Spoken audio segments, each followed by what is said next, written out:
ہم میں سے بہت سے لوگ آیت الکرسی پڑھتے تو ہیں لیکن بغیر سمجھے، بغیر جانے کہ یہ آیت بتاتی کیا ہے تو یہ ایک آیت، لیکن اس کی فضیلت کے بارے میں بہت سی احادیث وارد ہوئی ہیں۔ ترمذی کی ایک روایت ہے حضرت ابو ہریرہ رضی اللہ تعالی عنہ سے کہ نبی صلی اللہ علیہ وسلم نے فرمایا کہ ہر چیز کا کوہان اور بلندی ہے، یعنی ہر چیز کی بلندی ہوتی ہے، اور قرآن حکیم کی بلندی سورت البقرہ ہے، اور اس میں آیت الکرسی تمام آیتوں کی سردار ہے۔ یعنی ہر چیز کی ایک بلندی ہوتی ہے۔ قرآن کی بلندی کس میں ہے؟ سورت البقرہ میں، اور سورت البقرہ میں ایک آیت ہے جو تمام آیتوں کی سردار ہے، اور وہ کون سی آیت ہے؟ آیت الکرسی۔ حضرت ابی ابن کعب سے روایت ہے کہ نبی صلی اللہ علیہ وسلم نے فرمایا، اے ابو المنذر، اللہ کی کتاب میں تمہارے پاس سب سے افضل آیت کون سی ہے؟ عرض کیا، اللہ اور اس کا رسول خوب جانتا ہے۔ آپ نے فرمایا، اے ابو المنذر، اللہ کی کتاب کی آیات میں کون سی آیت تمہارے پاس سب سے بڑی ہے؟ انہوں نے عرض کیا، اللہ لا الہ الا هو الحی القیوم۔ تو آپ صلی اللہ علیہ وسلم نے میرے سینے پر ہاتھ مارا اور فرمایا، ابو المنذر، تمہیں تمہارا علم مبارک ہو، یعنی واقعی یہ آیت سب سے بڑی آیت ہے۔ اس کے بارے میں آتا ہے جو شخص ہر فرض نماز کے بعد آیت الکرسی پڑھ لے، اسے جنت میں جانے سے کوئی چیز نہیں روکے گی سوائے موت کے۔ اسے ابن مردویہ نے روایت کیا ہے۔ اللہ تعالیٰ نے حضرت موسیٰ بن عمران کی طرف وحی کی کہ ہر فرض نماز کے بعد آیت الکرسی پڑھ لیا کرو، جو شخص یہ کرے گا میں اسے شکر گزار دل، ذکر کرنے والی زبان دوں گا۔ اس پر ہمیشگی صرف نبیوں سے ہوتی ہے، یا صدیقوں سے، یا اس بندے سے جس کا دل میں نے ایمان کے لیے آزما لیا ہو، یا اسے اپنی راہ میں شہید کرنا چاہتا ہوں۔ یعنی اس آیت کی پابندی ہر فرض نماز کے بعد اللہ کے خاص بندوں سے ہی ہوتی ہے۔ بس اپنے آپ کو چیک کر لیں کہ آپ ان میں شامل ہیں کہ نہیں۔ کیونکہ ہم نماز میں کچھ سوچتے رہتے ہیں، جو ہی سلام پھیرتے ہیں پھر بغیر کچھ سوچے سمجھے جو سوچ رہے ہوتے ہیں اس کو بیان کرنے لگتے ہیں، اور یہ بھول جاتے ہیں کہ یہ وقت آیت الکرسی پڑھنے کا ہے۔ لیکن جب انسان کا دل اللہ کی طرف مائل ہو جاتا ہے تو پھر نہیں بھولتا۔ نبی صلی اللہ علیہ وسلم نے یہ بھی فرمایا کہ جس گھر میں آیت الکرسی پڑھی جائے اس گھر سے شیطان نکل جاتا ہے۔ اس کے بارے میں ایک روایت ہے جو بخاری کی ہے، صحیح حدیث ہے۔ حضرت ابو ہریرہ رضی اللہ تعالیٰ عنہ کہتے ہیں کہ آپ صلی اللہ علیہ وسلم نے مجھے صدقہ فطر کی حفاظت پر مقرر کیا۔ فطرانہ جمع ہو رہا تھا اور آپ نے اس کی حفاظت کے لیے ان کو ایک طرح سے چوکیداری دی۔ کوئی شخص آیا اور غلہ چوری کرنے لگا، میں نے اسے پکڑ لیا اور کہا، میں تجھے رسول اللہ صلی اللہ علیہ وسلم کے پاس لے جاؤں گا۔ وہ کہنے لگا، میں محتاج ہوں، عیالدار ہوں، سخت تکلیف میں ہوں۔ چنانچہ میں نے اسے چھوڑ دیا۔ جب صبح ہوئی تو آپ نے مجھ سے پوچھا، ابو ہریرہ، آج رات تمہارے قیدی نے کیا کہا تھا؟ میں نے کہا، یا رسول اللہ صلی اللہ علیہ وسلم، اس نے محتاجی اور عیالداری کا شکوہ کیا تھا، مجھے رحم آیا تو میں نے اسے چھوڑ دیا۔ آپ نے فرمایا، دھیان رکھنا، وہ جھوٹا ہے، وہ پھر تمہارے پاس آئے گا۔ چنانچہ اگلی رات وہ پھر آیا اور غلہ اٹھانے لگا، میں نے اسے پکڑ لیا اور کہا، آج تو ضرور میں تمہیں نبی صلی اللہ علیہ وسلم کے پاس لے جاؤں گا۔ وہ کہنے لگا، مجھے چھوڑ دو، میں محتاج ہوں، عیالدار ہوں، آئندہ نہیں آؤں گا۔ مجھے پھر رحم آ گیا اور میں نے اسے چھوڑ دیا۔ صبح ہوئی تو آپ صلی اللہ علیہ وسلم نے مجھ سے پوچھا، ابو ہریرہ، تمہارے قیدی نے کیا کیا؟ میں نے کہا، یا رسول اللہ صلی اللہ علیہ وسلم، اس نے سخت محتاجی اور عیالداری کا شکوہ کیا، مجھے رحم آ گیا تو میں نے اسے چھوڑ دیا۔ آپ نے فرمایا، دھیان رکھنا، وہ جھوٹا ہے، وہ پھر آئے گا۔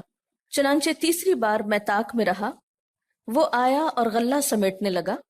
میں نے کہا، اب تو میں تمہیں ضرور آپ صلی اللہ علیہ وسلم کے پاس لے جاؤں گا، اب یہ تیسری بار ہے، تو ہر بار یہی کہتا ہے کہ پھر نہ آؤں گا، مگر پھر آتا رہا۔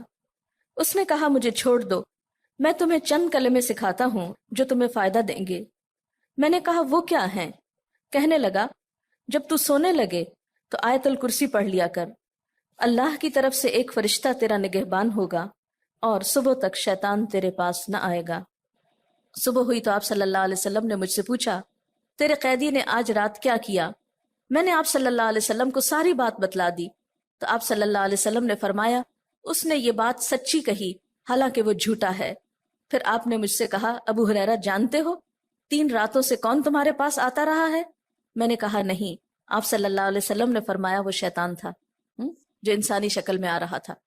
اچھا، آپ نے دیکھا ہوگا کہ بعض لوگ اس بات کی شکایت کرتے ہیں کہ ان کے پیسے لاکر میں سے اور تالے میں سے چوری ہو جاتے ہیں۔ ایک ایسی جگہ سے ان کے پیسے چرائے جاتے ہیں کہ جس کی چابی ان کے سوا کسی اور کے پاس نہیں۔ یہ بھی احتمال ہو سکتا ہے کہ اسی قسم کا کوئی شیطان آ کر ایسی حرکت کرتا ہو۔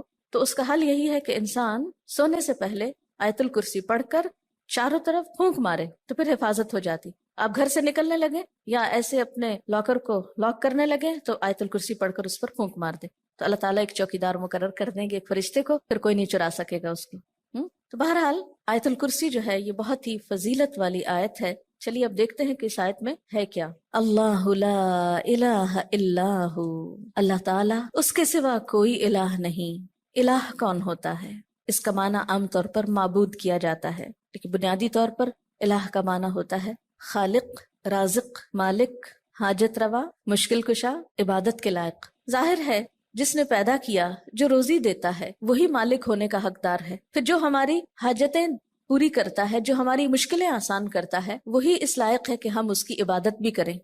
تو اللہ لا الہ الا ہو، اللہ تعالیٰ وہی عبادت کے لائق ہے. الحی القیوم، زندہ ہے، قائم رہنے والا ہے، دوسروں کو قائم رکھنے والا ہے. لا تأخذہ سنۃ ولا نوم، نہ اس کو اونگ آتی ہے اور نہ نیند آتی ہے. لہ ما فی السماوات وما فی الارض، اسی کے لیے ہے جو آسمانوں میں ہے اور جو زمین میں. من ذا الذی یشفع عندہ الا باذنہ، کون ہے جو اس کے پاس سفارش کر سکے مگر اسی کے اذن سے. یعلم ما بین ایدیہم وما خلفہم، وہ جانتا ہے جو ان کے آگے ہے اور جو ان کے پیچھے ہے. ولا یحیطون بشیء من علمہ الا بما شاء، اور وہ اس کے علم میں سے کسی چیز کا احاطہ نہیں کر سکتے مگر جو وہ خود چاہے. پھر فرمایا وسع کرسیہ السماوات والارض، وسیع ہے اس کی کرسی آسمان و زمین پر. ولا یؤودہ حفظہما، اور نہیں تھکاتی اس کو ان دونوں کی حفاظت. وہو العلی العظیم، اور وہ بلند ہے، بہت بڑا. یہ ہے اللہ تعالیٰ کا تعارف. کیا؟ نمبر 1، اس کے سوا کوئی الہ نہیں. نمبر 2، وہ زندہ ہے. نمبر 3، قائم رہنے والا ہے، قائم رکھنے والا ہے. نمبر 4، اس کو نیند اور اونگ نہیں آتی. نمبر 5، آسمان و زمین کا مالک وہی ہے. نمبر 6، اس کے پاس کسی کی سفارش کام نہ کرے گی مگر اسی کی اجازت کے ساتھ، یعنی سارا اختیار قیامت کے دن اسی کے پاس ہوگا. نمبر 7، انسانوں کے سامنے اور انسانوں کے پیچھے، یعنی ان کا ماضی اور مستقبل سب کا علم وہ رکھتا ہے. نمبر 8، اس کے علم میں سے کوئی کچھ نہیں لے سکتا مگر جتنا وہ چاہے، یعنی اللہ کے علم جیسا علم کسی اور کا نہیں. نمبر 9، اس کی حکومت، قدرت، عظمت، اقتدار یا علم آسمان و زمین پر محیط ہے، چھایا ہوا ہے. اور نمبر 10، ان دونوں کی حفاظت اس کے لیے کچھ مشکل کام نہیں. نمبر 11، وہ بہت بلند، بہت عظیم ہے.